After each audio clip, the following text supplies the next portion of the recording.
Have you ever really thought about what's happening inside a wire when you flip a light switch?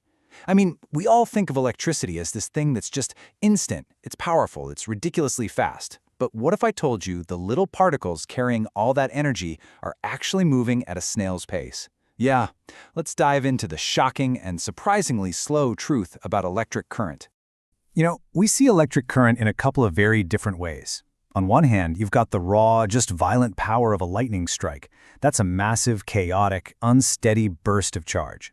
But then you have the smooth, steady, controlled flow of charge inside something simple like a flashlight. One is wild and unpredictable, the other is tame. But here's the thing.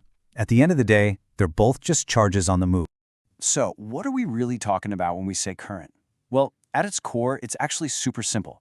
Think of a river. A river is just the flow of water, right?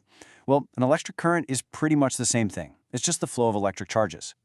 Okay, to get just a little more specific, we define current, which we represent with the letter I, as the rate that charge flows past a certain point.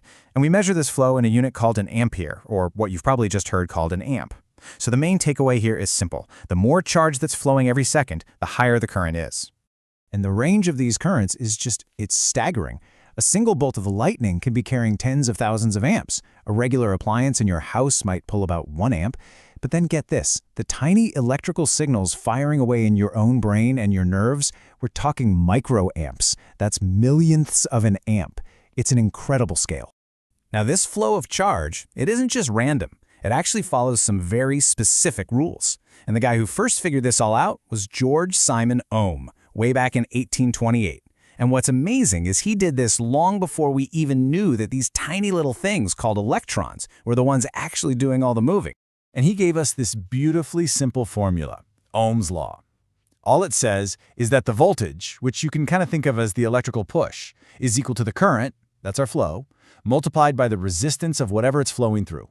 Voltage, current, and resistance. These are the three main characters in the entire story of electricity.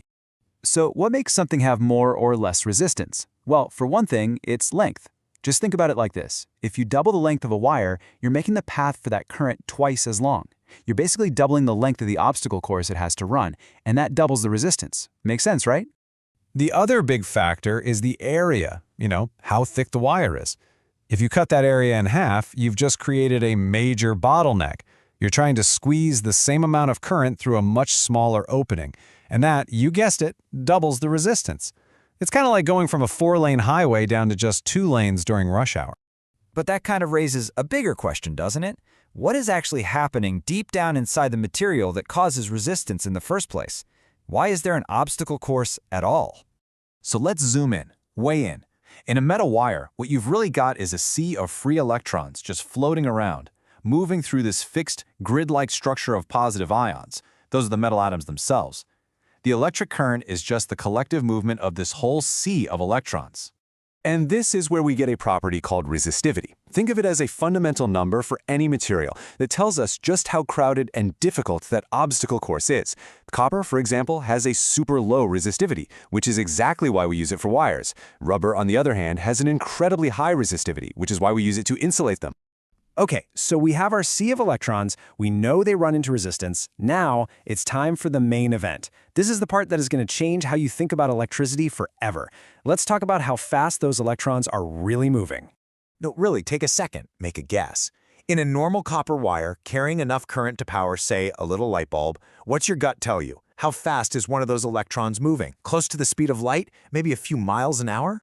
1.1 millimeters per second. That's it. That is the average speed. It is ridiculously, unbelievably slow. We're talking about the speed of a garden snail. So, what on earth is going on here? And this image right here shows us exactly why.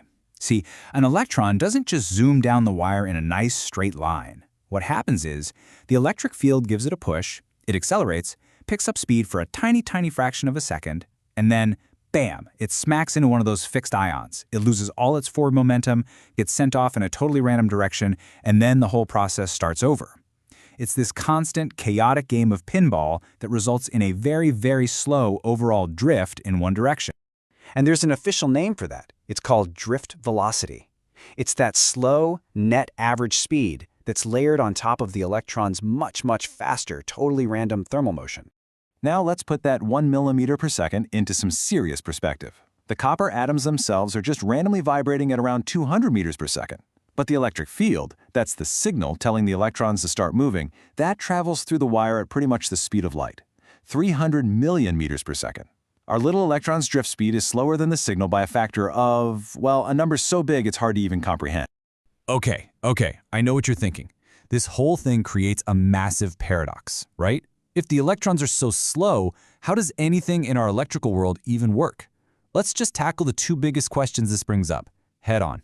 First, the most obvious one. If the individual electrons are moving at a snail's pace, why isn't there a huge delay when you flip a switch?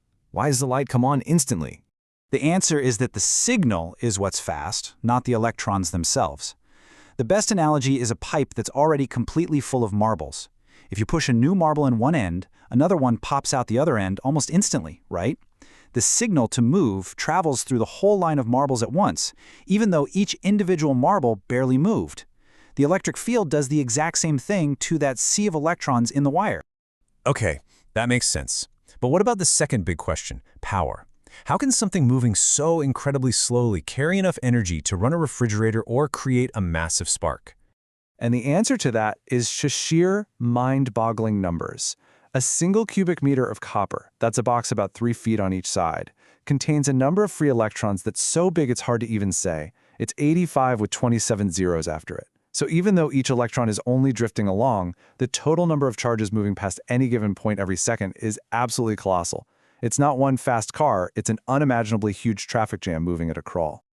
So let's just do a quick recap of this whole wild ride. We started with the idea that current is just a simple flow of charge. We saw that flow is governed by the simple rules of Ohm's law. We learned that resistance is basically a microscopic game of pinball, with electrons constantly colliding with ions. And then, the big reveal.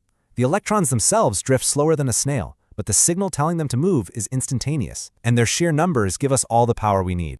So I'll leave you with this final thought. The next time you walk into a dark room and flip a switch and light instantly fills the space, what are you going to picture in your head? Will you think about that near light speed signal, the field flashing through the wire? Or will you picture that unimaginable army of electrons, all beginning their slow, steady, and powerful march?